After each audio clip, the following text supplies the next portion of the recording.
What if I told you that one of the greatest turnarounds in the Bible didn't come from a prophet, a priest, or even a king of Israel, but from a pagan ruler who didn't even worship God? Shocking, right? Ezra 01 opens with a twist that feels almost counterintuitive. The mighty Persian king Cyrus suddenly decides to send the exiles home and bankroll their temple project. That's not just generosity, that's divine strategy. And here's where it hits home. Sometimes the help you've been praying for won't come from where you expect. That's why reading the Bible isn't just about ancient chapters. It's about uncovering how God still moves through surprising people to rewrite your story today. Then, let's read the chapter together. In the first year of Cyrus, king of Persia, in order to fulfill the word of the Lord spoken by Jeremiah, the Lord moved the heart of Cyrus, king of Persia, to make a proclamation throughout his realm and also to put it in writing. This is what Cyrus, king of Persia, says. The Lord, the God of heaven, has given me all the kingdoms of the earth, and he has appointed me to build a temple for him at Jerusalem in Judah. Any of his people among you may go up to Jerusalem in Judah and build the temple of the Lord, the God of Israel, the God who is in Jerusalem, and may their God be with them. And in any locality where survivors may now be living, the people are to provide them with silver and gold, with goods and livestock, and with freewill offerings for the temple of God in Jerusalem. Then the family heads of Judah and Benjamin, and the priests and Levites, everyone whose heart God had moved, prepared to go up and build the house of the Lord in Jerusalem.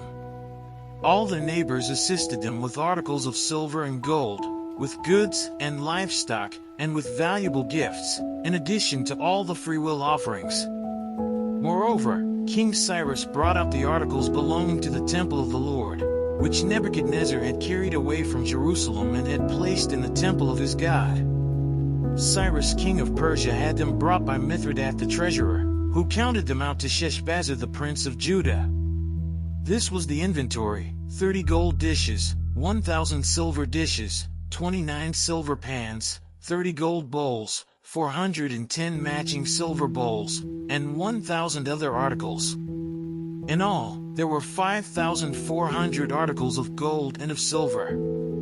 Sheshbazzar brought all these along with the exiles when they came up from Babylon to Jerusalem. Let's say a quick prayer to thank the Lord for his mercy.